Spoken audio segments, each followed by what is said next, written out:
in my mind, every Mm. time the interview went left, and I didn't think that they was gonna call me back, I'm like, nah, this is a test. They trying Yeah. to see how much perseverance I got, because you got to think, us not doing that follow up, in my Mhm. opinion, is like, okay, well, you're not gonna follow up with these prospects I need you to follow up with. After that first call and they tell you no, everything was one on one for me. I'm digging out pain points. He was like, tell me about your background. I'm telling them about my background. I'm like, tell me about your background. When did you start working here? Why do you like working here? I'm constantly asking questions. Why are you hiring SDRs? What's Mm. wrong with the SDR team? So that whole time I'm taking in that information. What was the time frame from you graduating to boot camp, getting certified, and then landing your role in tech? So I landed a role 2 weeks within actively taking course careers. Oh my my. And I tell a lot of people that reach out to me that have taken a boot camp like course careers, and they're trying to figure out how to get a job. I say, try to find something that relates to something that you're already passionate about. It's easier to sell. Welcome to the Pivot Playbook, where we share the stories of people who have forged their paths to success by making a pivot in their career and in their life. But we're going to get right into it. Ravi, I want to hear the superhero origin story and how'd you get started in the tech industry? So go ahead and take it away, man. Yeah. So first and foremost, thanks for having me. My journey started in the tech industry when basically I just ran out of vacation time and started to realize, I started to realize that money technically isn't everything. My grandmother was sick. Job definitely offered for me to leave, but I wasn't able to be paid, and I take care. I got a lot on my shoulders. Wasn't able to do that. So, from that situation, I just stemmed out trying to find other creative ways to create passive income. Realized in order to become a successful entrepreneur, I needed to learn how to sell, which led me down to the path of tech sales. My background is machine repair, mechanical engineering, and robotics. And fortunately, I was able to find a company that sells robotics as a service. Sales robotics as a service. Yo, Right. that's so you basically were able to pivot into something that kind of related to your prior experience, if I'm not mistaken. Is that correct? Yeah, that's correct. And I tell a lot of people that reach out to me that have taken these a boot camp like course careers, and they're trying to figure out how to get a job. I say, try to find something that relates to something that you're already passionate about. It's easier to sell. I feel like I wouldn't be as successful in my career path that I've taken now if I was selling random software that I didn't know anything about. But Hmm. because it's robotics and I've been on the other side, I've been the ICP, the people that I'm reaching out to. I've been Okay. on that end, so it's easier to understand, and it's something that I'm passionate about. Yeah, I would have no clue, and I would definitely, I would probably be robotic trying to sell robotics to be quite honest. And I Hey, it tell might people the work. same thing. Yeah, you definitely, if when you're selling something that you believe in, you're selling something with conviction, and it comes off natural. You don't have to try. And one of my mentors told me the same thing. So salute to you for definitely tapping into your background and finding something that you could easily pivot into. Yeah, can you share some of the challenges that you may have had though coming into this industry and just like pivoting into the actual B2B tech sales world? Right, definitely. Um, for me, there was no onboarding process at my company. Don't get me wrong, great company, Hmm. but it's a startup.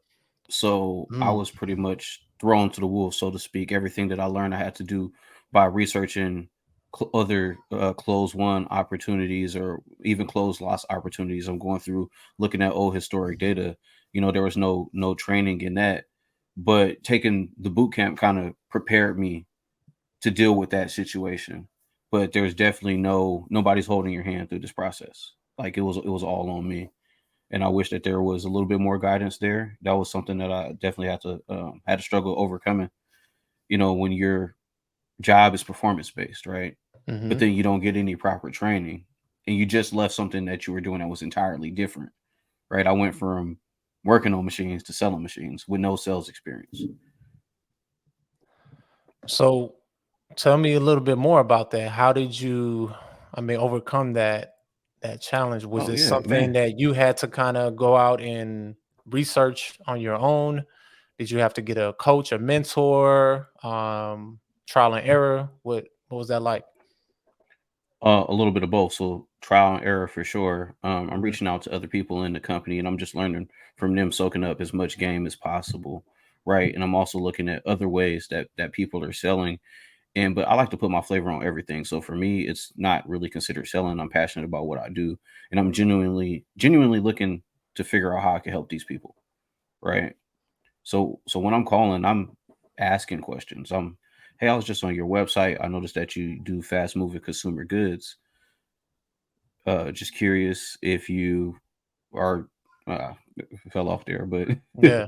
No, that's it. Really just being curious and really going into it and really trying to help people. I think that's something I've also learned too. Is like when you actually care, you're not just trying to pitch slap somebody with a sales pitch, they could feel that on the other end, yeah. So when I'm talking to people, I know I'm talking to nonprofits in my space. So I'm talking to the Boys and Girls Club, to your local football team that needs money for travel and equipment, so they can go and take their team to different states if they, move it to the playoffs and stuff like that. So I want to help these people because I can relate to that. I know how that is. So again, coming from your background, you know how it is. You can relate to it. So Hmm.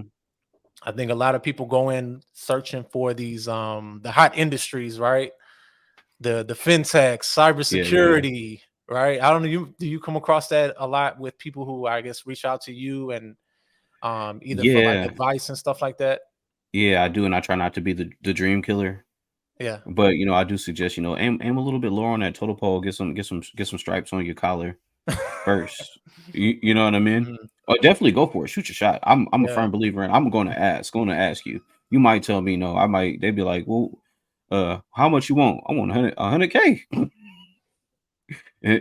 Worst thing they can say is no, right? But definitely shoot your shot. But I would aim lower on that total pole, get some stripes under your belt and really learn because it's performance based and it can be stressful sometimes, especially if you don't get that support. Yeah. And I know we're seeing people who are like jumping into it. And we hear a lot of good things, especially coming out of course careers of people, landing these roles. But I know there's also people who struggle with that. What do you think is the difference between you getting a role in tech, right? I don't know what was the time frame from you graduating to boot camp, getting certified, and then landing your role in tech? So I landed a role 2 weeks within actively taking course careers, Oh my money. and Wait, wait, it's wait, wait, because wait. You said 2 weeks? Go ahead, man. I didn't mean to yeah, cut yeah, you off. yeah. So honestly, no, you good. I was working 16 hours a day. So Uh-huh. I signed up in November. I'm just full transparency. I signed up in November. I didn't start actively taking the course until December because I'm working 16 hours a day. It's sitting there. I had it on the biweekly payment. I'm BSing around. I'm like it's honestly I'm working 16 hours a day, but it's more comfortable doing this than working on course careers, right? All that stuff started going on. I'm like, okay, I really got to do something. So, take course careers. Within 2 weeks, I just applied what I learned into my job search. So, a phrase I hear all the time in the community is "do the job to get the Do the job." job But to but get the but job, to what yeah. extent are you doing that? I've talked to people who are like, "Oh, I didn't hear anything back from the recruiter after." Okay, well, did you email them? I was cold calling and emailing people. I'm like, who? Okay, so what's the next steps? Who am I talking to? Okay, yeah, you talking to Marcelino? He's the sales manager. Boom, I'm sending you a connection request. I'm sending you a Mhm. cold email. I'm doing these things. In my mind, every time the interview went left, and I didn't think that they was gonna call me back. I'm like, nah, this is a test. They trying Yeah. to see how much perseverance I got because you got to think us not doing that follow up. In my Mhm. opinion, is like, okay, well, you're not gonna follow up with these prospects. I need you to follow up with after that first call, and they tell you no, you're not gonna follow up. You're not gonna try to keep them engaged. Oh, so So that's you what I did through that whole interview process. so you saying when people I guess the interview didn't go well, you didn't just say like, "Oh man, I messed that one up. I body bagged it." You were like, "Nah, let me make sure I follow up anyways Hmm. and treat it like an actual SDR in a role where that prospect may not, you know, book a demo the first first call, right? You may not get a Right. demo booked, but you get some information out of them and you know, okay, what their pain points are, and you can follow up and really show that you know what they're looking for. So you treated that job hunt just like the actual job itself. And that you say is Exactly. what was the difference for you. Yeah, I love exactly, that. and I'm happy that you said that so that everything was one-on-one for me. I'm digging out pain points. He was like, "Tell me about your background." I'm telling them about my background. I'm like, "Tell me about your background. When did you start working here? Why do you like working here?" I'm constantly asking questions. Why are you hiring SDRs? What's Mm, wrong with the SDR team? So that whole time I'm taking in that information. And then I'm tailoring my responses to him further on in that conversation of why I'm a good point. Like, oh, your sales reps aren't able to connect with the prospects. Don't you think it'd be good to have somebody on your team that knows robotic automation, has worked in a factory before? hmm And you're like, oh, that's a good idea. Yeah, so I think you're like a big vision thinker. Everybody kind of doesn't see that, and I'm glad you're sharing that, like a different perspective. Um, I know there's a lot of people who are also taking a course, they get certified, but then 3, 6 months down the line, they're still looking. I hope they're taking notes on what you just said, on doing the job to get the job and reaching out and not waiting for, you know, that perfect interview, because it may not be a perfect interview. It may be one that you think you might have did okay on, or you might have bombed. But I've heard of people thinking they didn't get the job, and Mhm. then 3, 4 weeks later, the person calls them back and like, hey, or sends them the offer. So I Yeah. think follow up, like you said, follow up is key. Whether or not you think your interview went well, it doesn't hurt to send that follow up, right? No, not at all whatsoever. It's like I said, it's doing the job to get the job, showing that you're persistent. Shout out to Ren Hawthorne and Scott Yeah. Ward. Took their 30, 60, 90-day plan and put a spin up. Oh my Yeah, goodness. yeah, I did my own thing. So I had a sales deck, so to speak, that said how I'll generate 6 figures worth of revenue within my first year of being here, how Mm, many calls I'm gonna do the first 30 days, uh what my plan is. Like I'm gonna link up with these people. I should learn this within 30 days, 60 days I should be here, 90 days I should be there. And you're just spitballing numbers, but it shows them that you're prepared. It shows them that you're selling yourself. At the end of the day, you're selling yourself. So if you can't sell yourself to them, you can't sell their product. I think you just dropped a huge gem for everyone. And shout out to Ren, shout out to Scott Ward, one of my mentors as well. So I didn't even know that, man. We share, but he's helped so many, especially like coming out of course careers. I Mhm. know he does the free coaching cohort. Um, Scott's a good man. yeah, Scott is a real good dude. If you don't follow him already on LinkedIn, Scott Ward. If you're trying to break into tech and you're struggling, he'll give you some gems to help separate you. Now, you just mentioned something that's big, and I think 95% of people who don't do it is come with a 30, 60, 90 plan, come with a presentation, right? So when you delivered that presentation, did you get any feedback right away? And like what do you think that did for your interview? Now, I think honestly, in hindsight, these are the reasons why I got the interview. But during that sales process, to be honest with you, I mean not sales process, see, during the interview process, I Hmm was stressed out. I'm like, they're like, "Oh, okay, yeah." There was no enthusiasm really. You know what I mean? You have people, great conversations, but at the end, hmm and I feel like it's just messing with you, playing Yeah. psychological games. It's hmm like when I asked the question, "Do you think it would be beneficial to have somebody on your sales team that has the experience?" He was like, "Nah, you just need to know how to sell." And that was it. Mm, And I'm like, "Oh," but I was able to keep it going. So all those prolonged is to answer your questions, even with the 30, 60, 90-day plan, it wasn't like, "Oh, this is really good. Nobody's ever done this." They was just like, "All right, cool. We go pass it on." mhm. But I think it was to see I feel like it was a test all the way through. You get what I'm saying? And this was the company that you got hired at, you're saying? Oh, yeah, yeah. Okay. Um, I will definitely say that I've experienced the same thing in interviews, like it's just super dry, right? Hmm. You can't get a feel. I usually get a good feel off people if it's going well or not. And I've had the same thing. And I think that's a good thing to keep in mind. Like some of these are just tests, right? Like good cop, bad cop. You know, they bring in two people, and I've had this. They play the good cop, bad cop role on me. I don't know if they ever Yep. did that to you. It's like I reckon I'm like, this is a game here. The one person's like, yeah, this is good, and the other person's trying to pick apart everything that you say and really trying to get you off your game. Hmm. Um, yeah, so I think just staying balanced throughout those interviews, that's a good gem. Okay, so 30, 60, 90-day plan. You got some mentors. How soon after you started reaching out in your job search did you realize like I need some help with this? I need to get some like some mentorship, or I need some help from some people that are Oh doing man, it.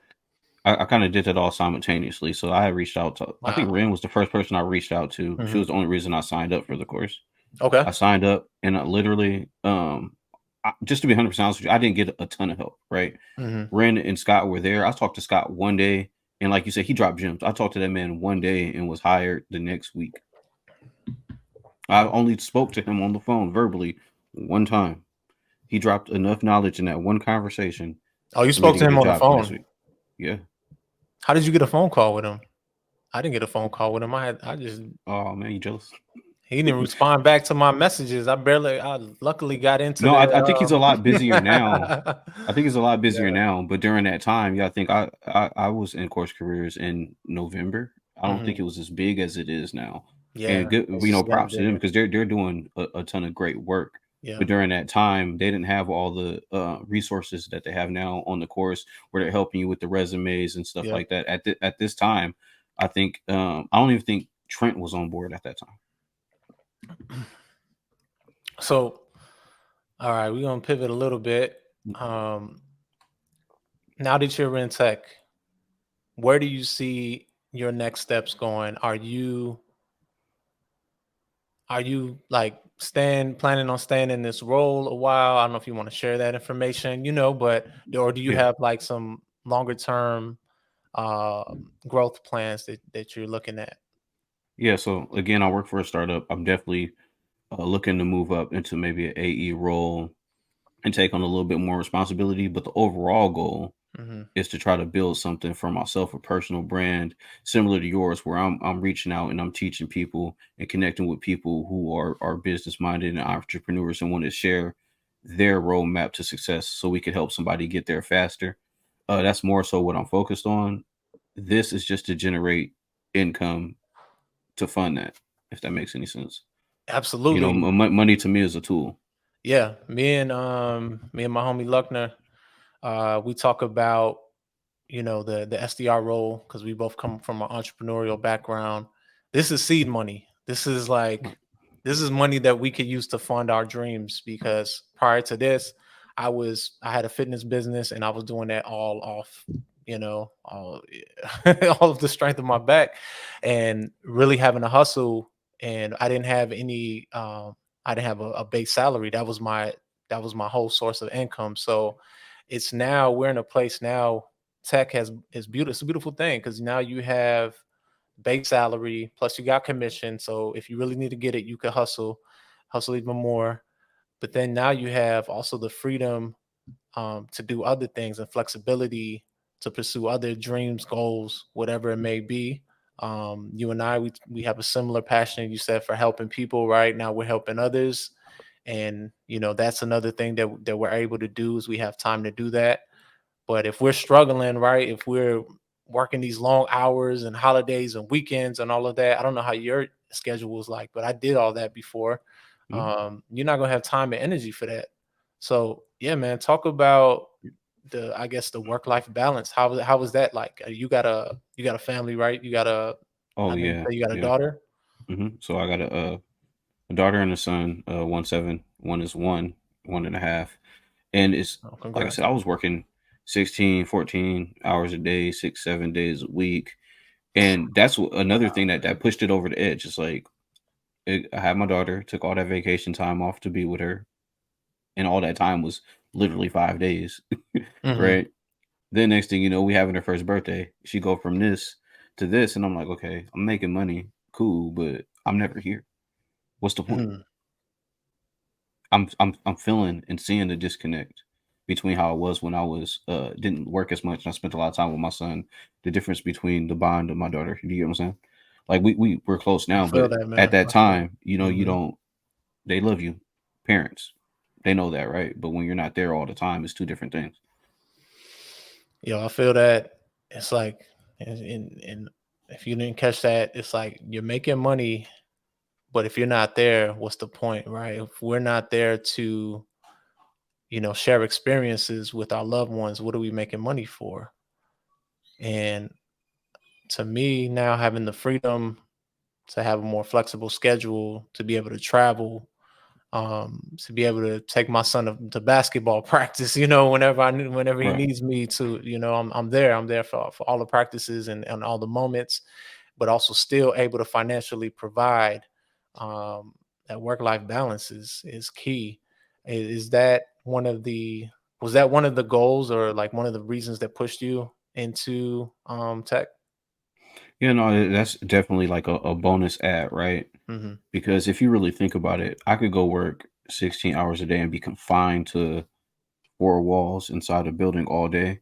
In sales, I get out, I go generate as many leads as I can, convert as much as I can, and I get paid equally for the amount of hard work I put in. Over here, I'm putting in hard work, but I'm still only making this flat hourly rate.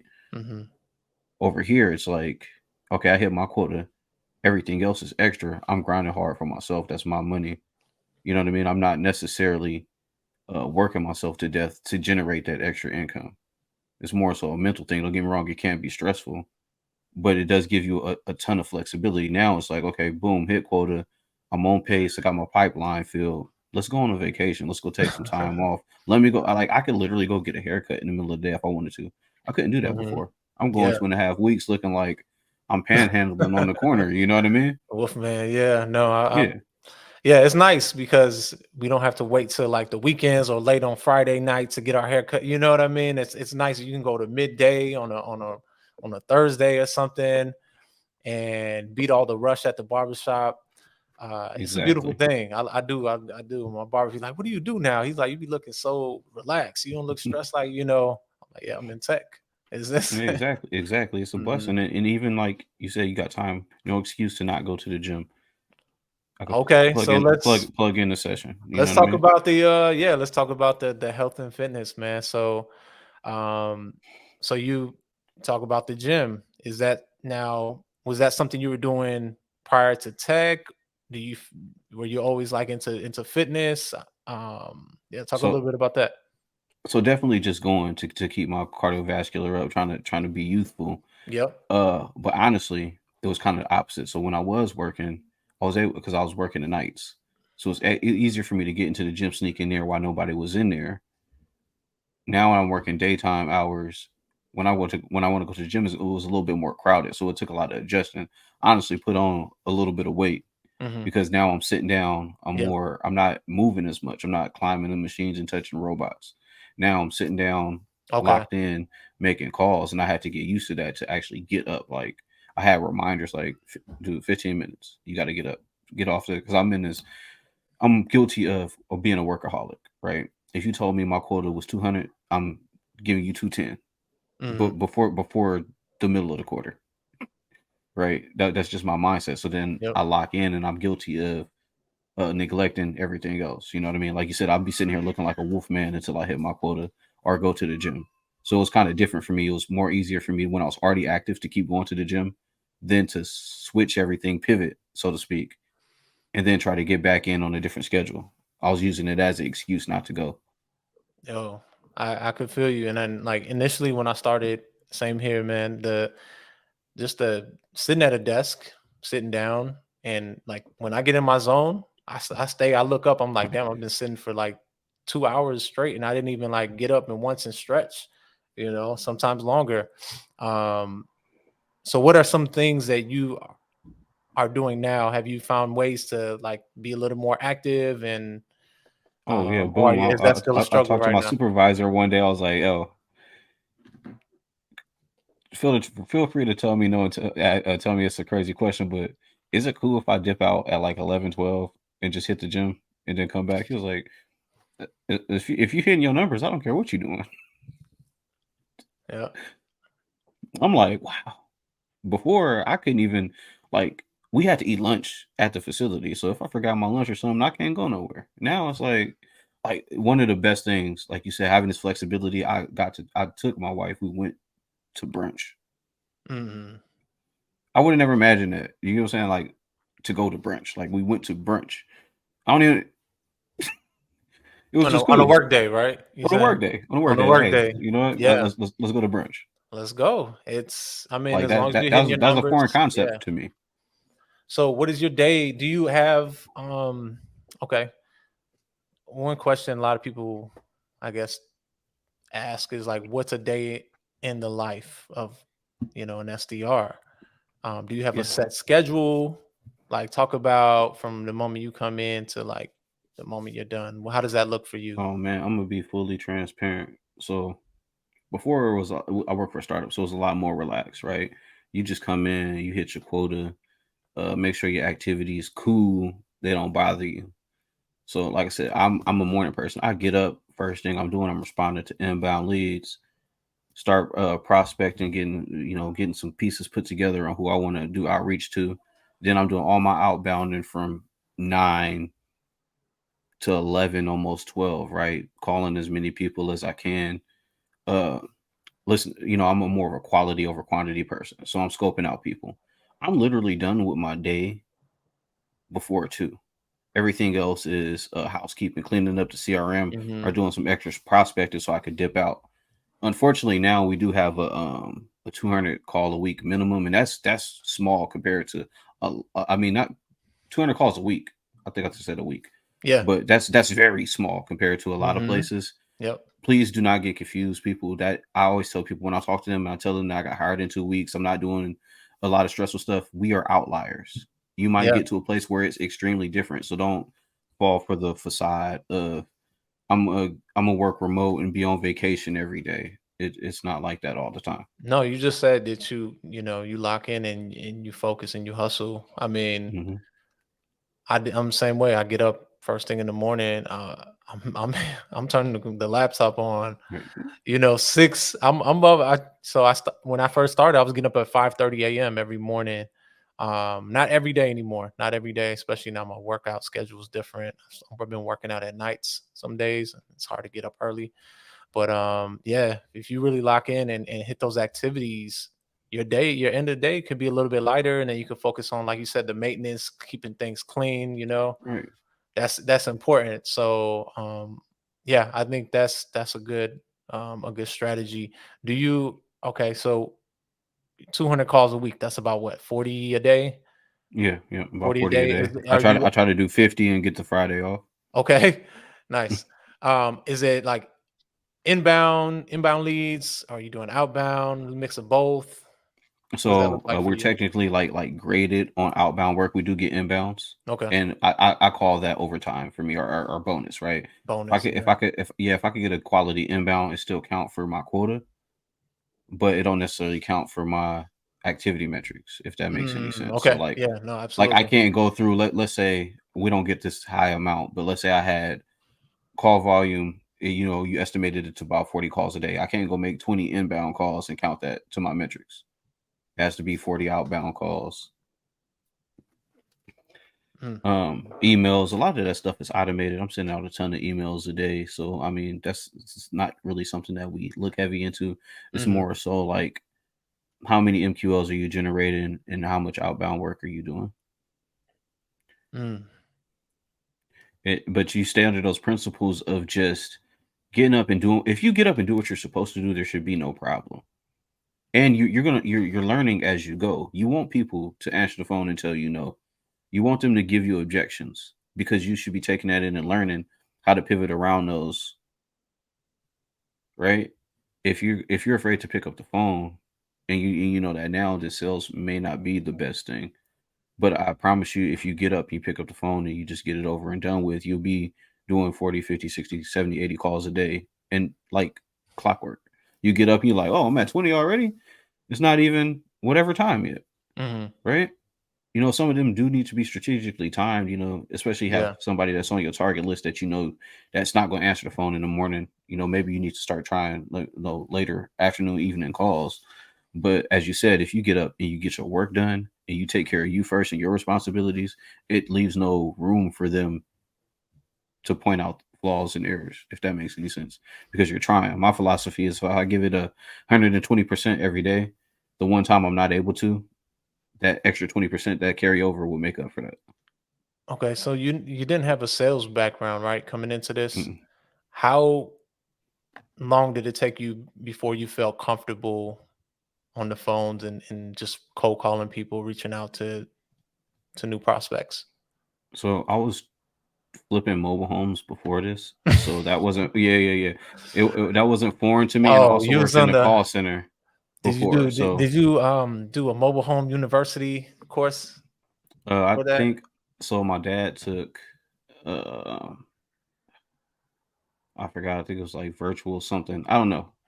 He could be mad 'cause I didn't get his Okay. give We'll his talk later. boy We'll a shout talk out. later Yeah. about that. I'm gonna have to because yeah, I was looking into that too. So we have to Yeah, talk no, no, later. it's definitely some good courses, but I Yeah. was essentially going to these people, acting like I was go buy the home, already had a network of people, and then I was basically doing what we do as SDRs. Yep. I was doing like a on-site visit, going in, talking to them, learning about the property, letting them talk to me, learning all their pain points, trying to figure out why it hasn't sold, and then just pitch like, hey, actually, this is a little bit out of my price range, but I do have X amount of people that might be willing to buy it. Mm.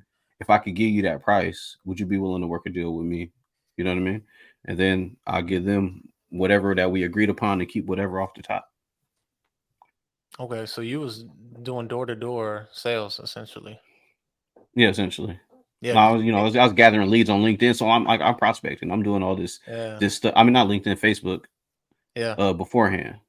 So I didn't know, but I was priming myself for this role even before I Oh. got it. Oh, that's crazy.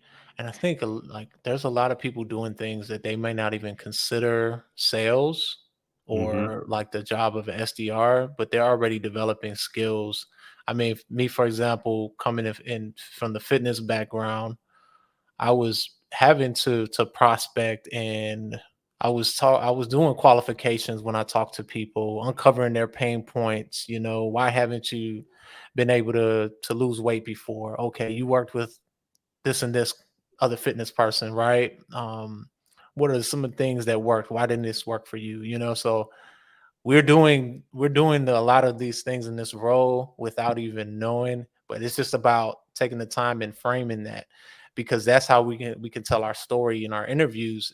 Whether we're a waiter or something, you could flip that and make that, turn that into SDR skills. But Hmm. that's how you got to do it. And I think yeah, mobile home, um that was your kind of, like you say, My you're segue. priming you, right, to Yeah. for this role.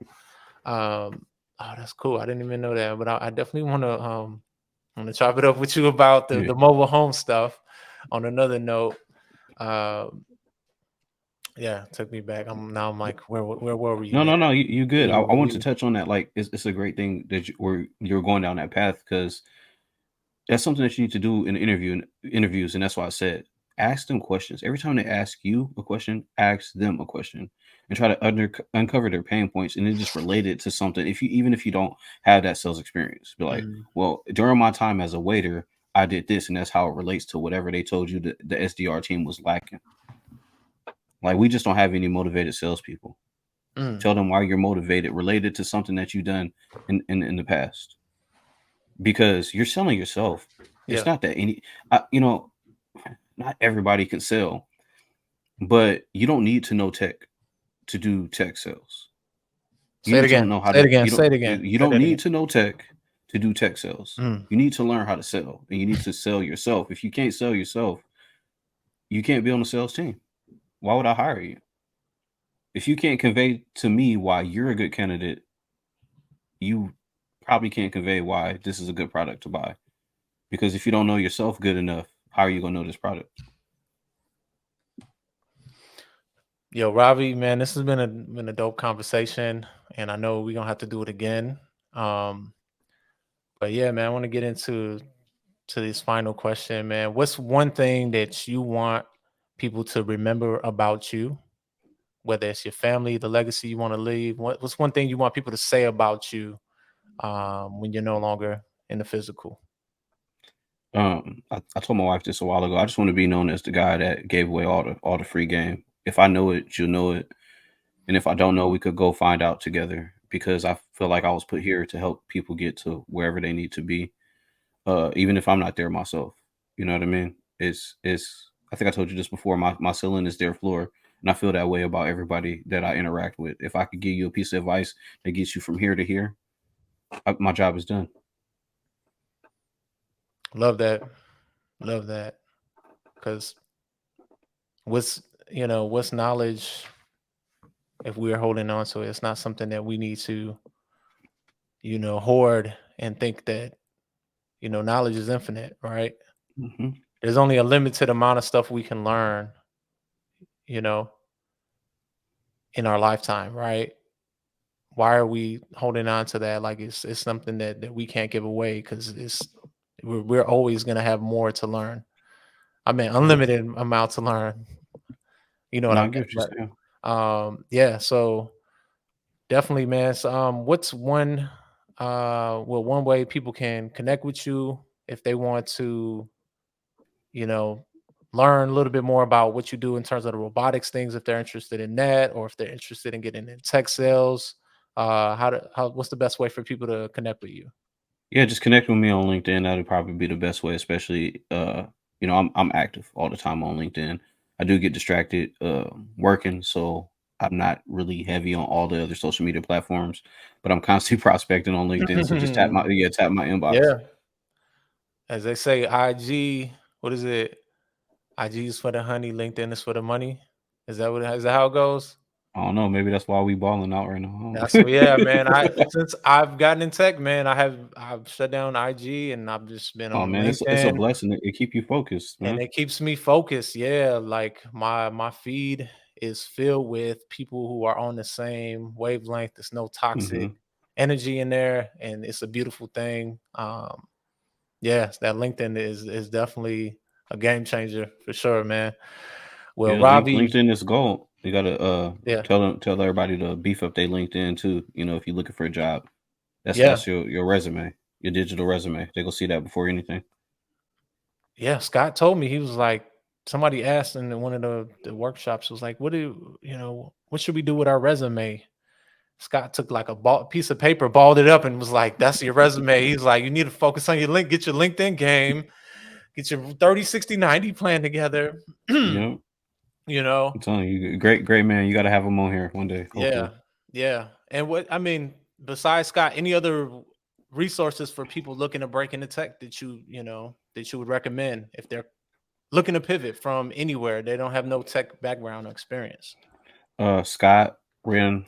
Hawthorne. I used to watch a guy. I still do. Vin Matano. He do a whole bunch of like shorts on Yeah. YouTube, like a day in the life of tech sales. Yep. He the one who really sold it for me. I'm like, man, he having fun out here. So, Yeah. I seen him. him. He be running and working out, eating good. Like You definitely. know, my biggest suggestion is just be a sponge, right? I'm on LinkedIn. I'm connected with people in sales, and I'm connected with people in my ICP, and I'm constantly just learning and taking it in. You don't know. Another phrase of mine is, look, I know what I know, and I know what I don't know. So I'm open to everything Mhm.